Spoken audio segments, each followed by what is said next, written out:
All right, howdy there. It is Derek from Dippin' Nation. A little bit of a new area here. I'm actually out of my living room down here in the basement, and this was like literally the first thing I put up when I got down here. My father used to live down here, and then he moved away, so I moved down here because I've got TV, washer, dryer, technically two washer and dryers, a stove that isn't hooked up, a sink, a full bathroom with a shower, sink, and toilet, fridge, toaster oven, microwave. Going to buy myself some new hot plates here soon. I got my couch and TV with stereo system and my game systems. I got this table over here where I keep my computers and stuff. I don't know if I'll be doing videos from here from now on or what. I don't know. I'll have to see. But anyways, let's get into the first impression here. So I used up the last of my Longhorn straight pouches this morning. I had to switch to those because I stopped dipping my other stuff because the pouches just seemed to get fucked over. So I only had like $2 in my bank account, so I told the lady up at the counter, I said, I need the cheapest pouches you've got. The cheapest natural pouches you got. Well, we looked around, and basically it was between Timberwolf and Longhorn. Well, I already tried Timberwolf, and it was alright. So I got myself some Longhorn. Good old Longhorn pouches, just like Timberwolf with the weird comey-offy thing.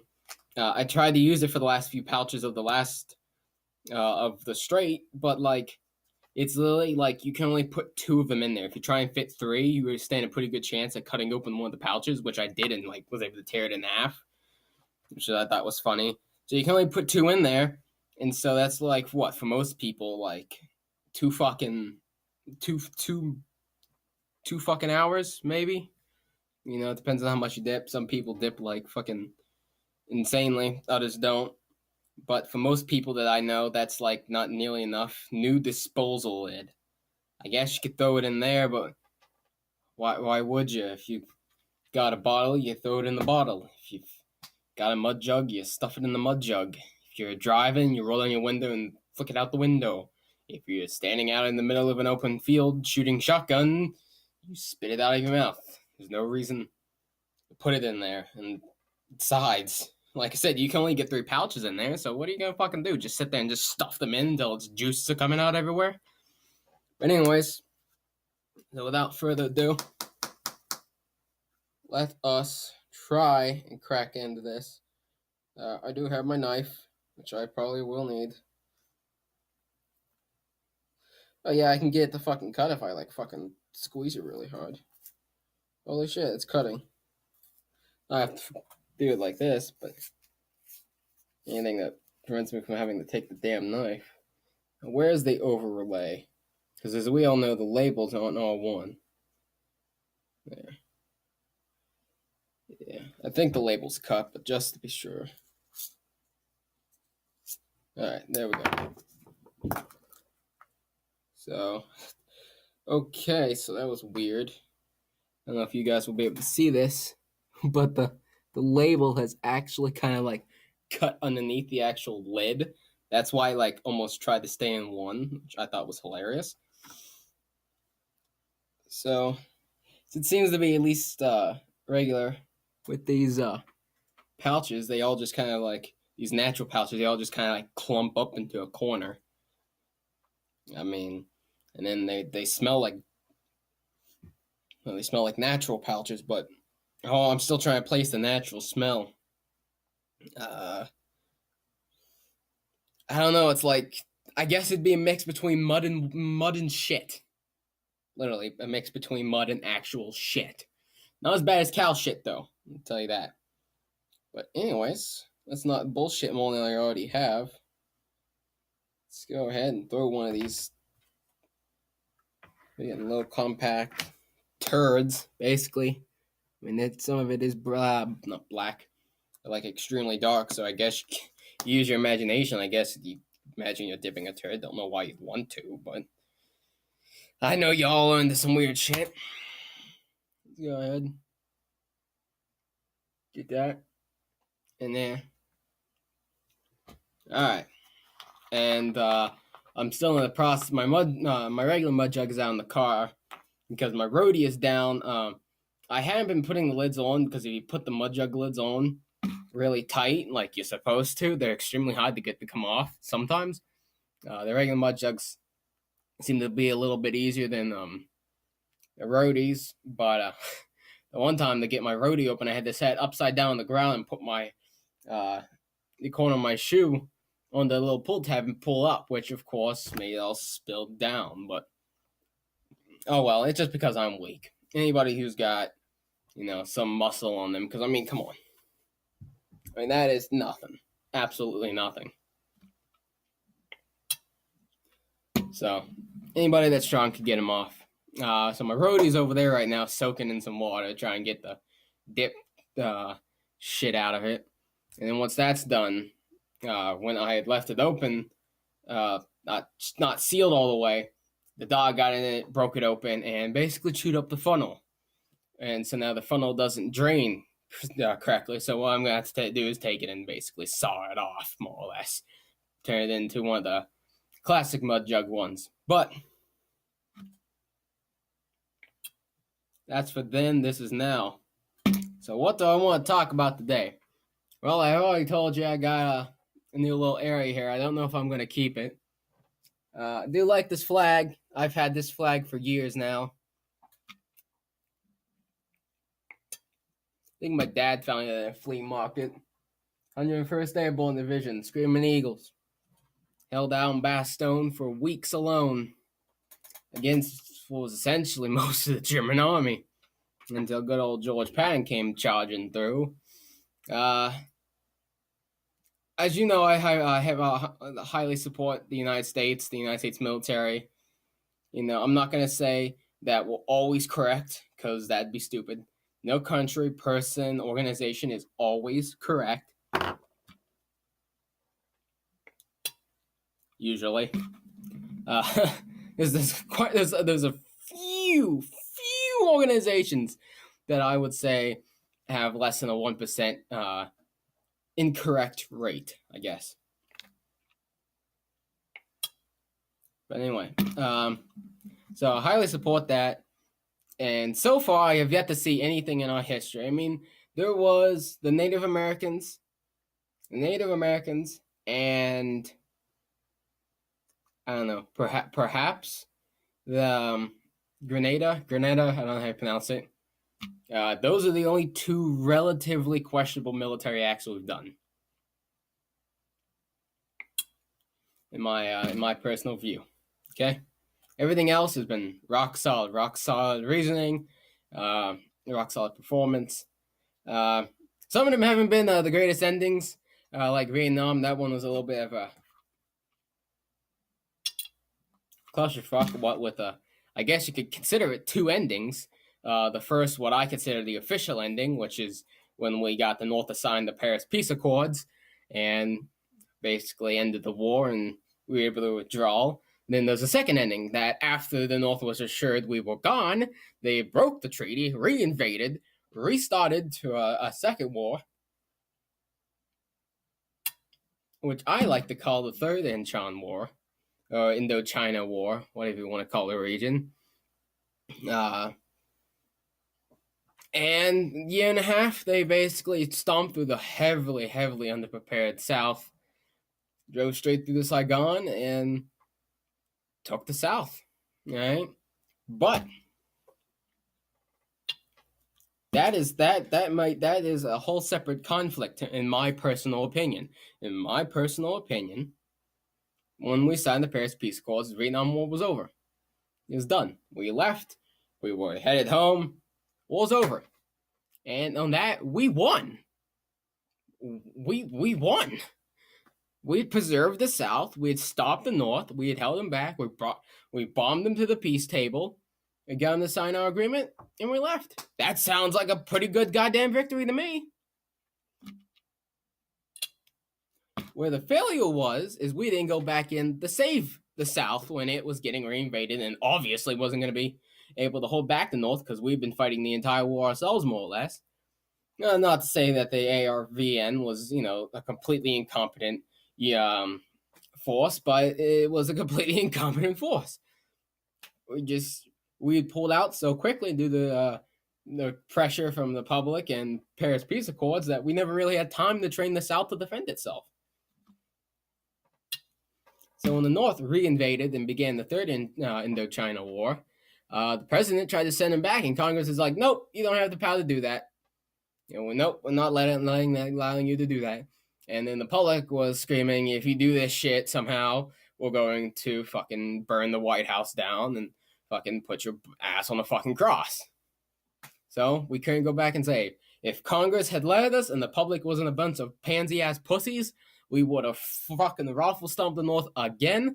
And this time, we should have invaded the North. Okay, none of this DMZ fucking linebacker goddamn Rolling Thunder bullshit. Except to support an invasion. We should have sent fucking fleets of B-52s to flatten Hanoi, send entire mechanized fucking divisions up to the south. Hell, maybe even use the good old 101. They take some key installations in the back. We would have owned the North. So no, we did not lose the Vietnam War. Okay, the Iraq War was not a failure. We found out WMDs, which did exist in the form of chemical weapons. Just because he didn't have nukes doesn't mean there weren't WMDs. We disposed Saddam Hussein, and we installed a democratic government. What happened was the same thing that happened in Vietnam. Okay, the public's, well, we've been in war for a decade, blah, wah. And fucking, here we go. Withdrawing to the south. 2 fucking years later. Here comes fucking Islamic State of Syria and the Lebanon. ISIL, for those of you who don't know, though ISIL kind of refers to the entire region, and the forces that we're fighting, and that really the main source of all the, shit that's going on over there is ISIS, the Islamic State of Iraq and Syria. So, because if you do ISIL, you group places like Israel in there, and obviously Israel isn't part of this bullshit. So, but once again, pulled out too soon. We did not leave we left Iraq the equipment it needed. Abrams main battle tanks, Humvees, Bradleys, F-16s. We gave them the best military technology that the world could ever offer. But we didn't stay and train them on it. We didn't train them how to defend themselves using it. Okay, and that's how ISIS has been able to grow as much as it has.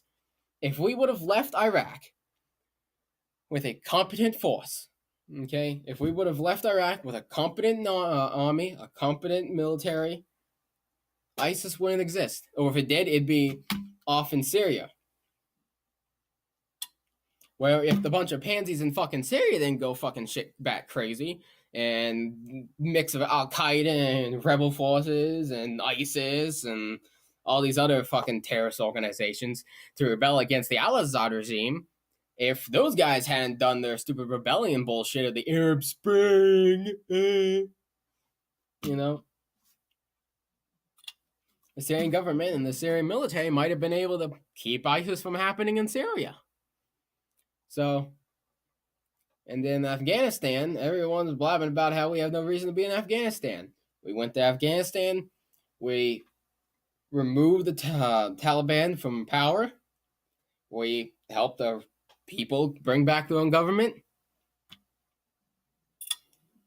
and we're still there. We're still there helping them suppress the Taliban until they can get a competent army. The problem is Taliban's trying to infiltrate the Syrian security forces.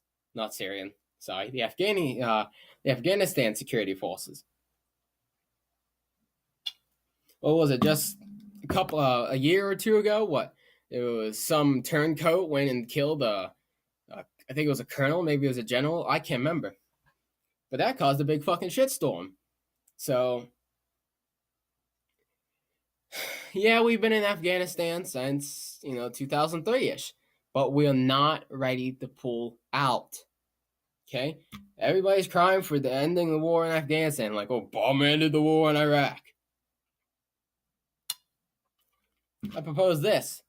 let's go ahead and leave Afghanistan. We'll see how long it takes. Afghanistan.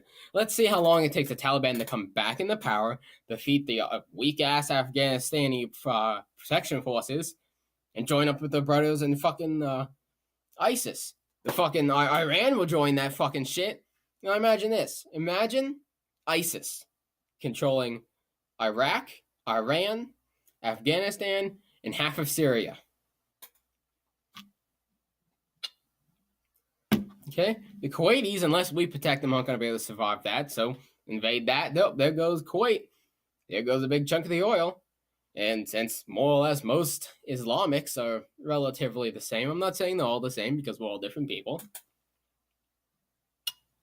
But since they all share the same overall values, I wouldn't be surprised if Saudi Arabia either joined or refused to fight ISIS. So anyway, my whole point of this whole spiel is that I fully back the U.S. government, not the U.S. government, the U.S. military, and I support it in all its endeavors from the American Revolution to the invasion of Afghanistan. You know, there's a few things I don't support.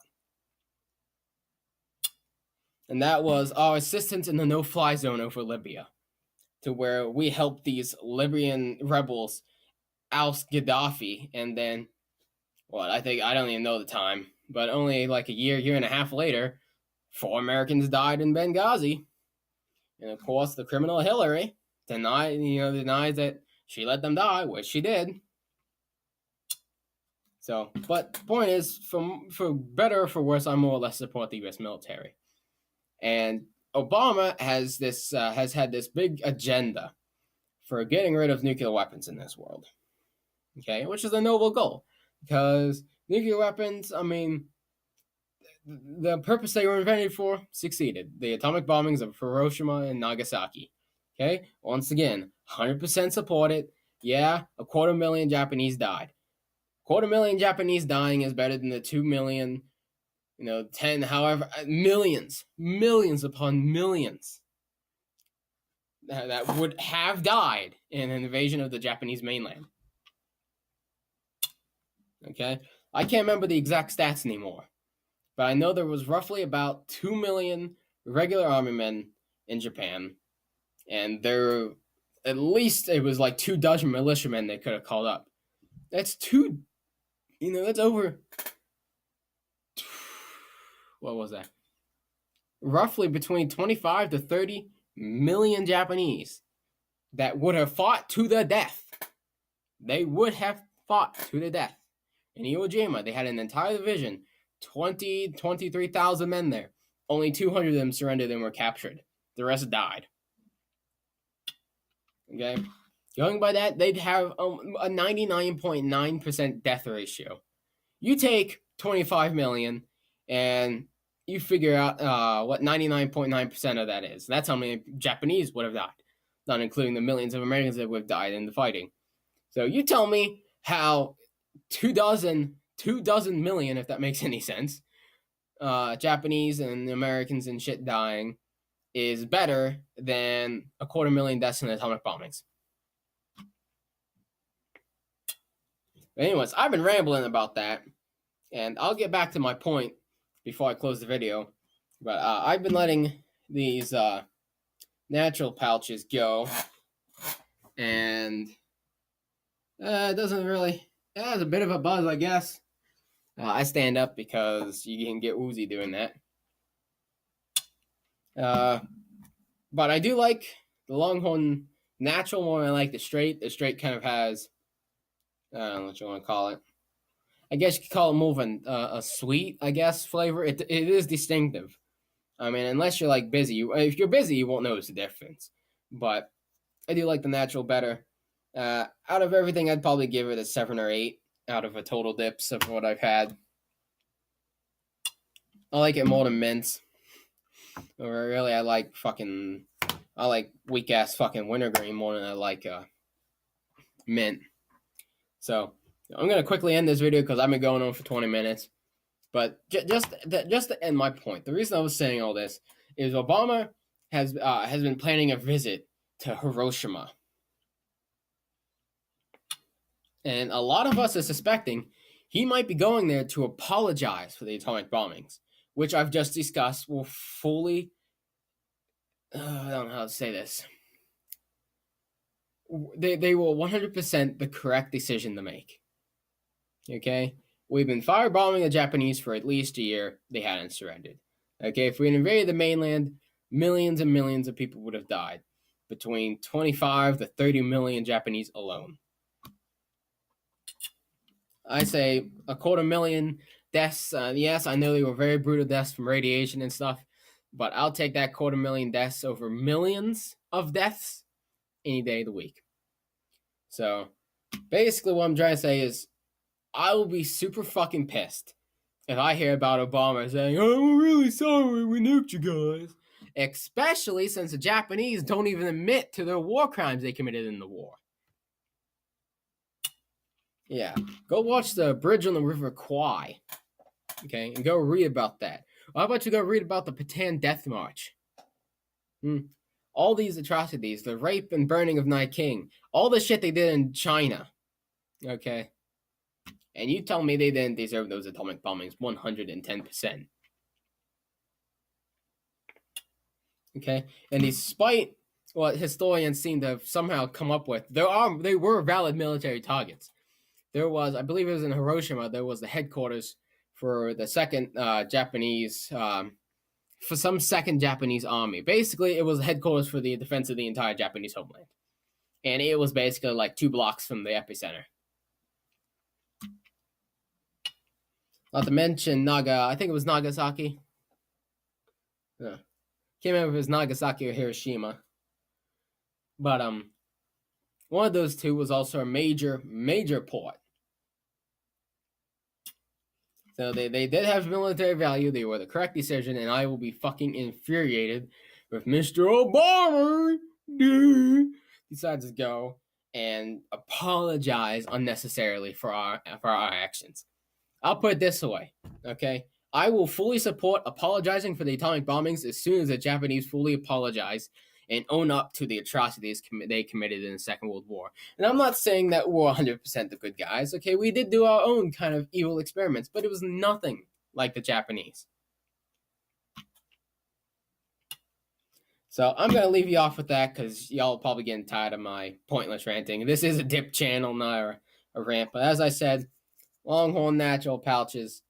I like natural. I seem to like natural dips more than I like the rest of them. It does have that very dirty kind of taste to it, and I guess that's why I like it. I did like my rich tobacco blend, but hey. And plus, this Longhorn stuff's 99 cents, and it doesn't taste all that bad to me. Now, the next video that I plan on doing is going to be of some of these Grizzly straight pouches. And we'll see how that stacks up. I know it's the welfare bear. The last I saw, the Copenhagen doesn't have any pouches for natural straight. I know they have their extra long cut natural. I know they have long cut straight. But I don't think they have pouches of them. I'll look around, but if I can't find it, then I can't.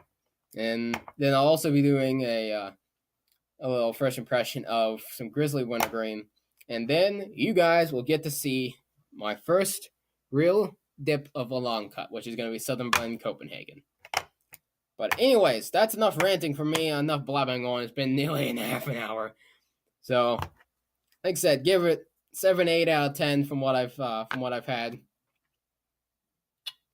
For both overall dip and for a natural dip. I know it's kind of hard giving a rating since I haven't had, all the different straights and naturals and all that.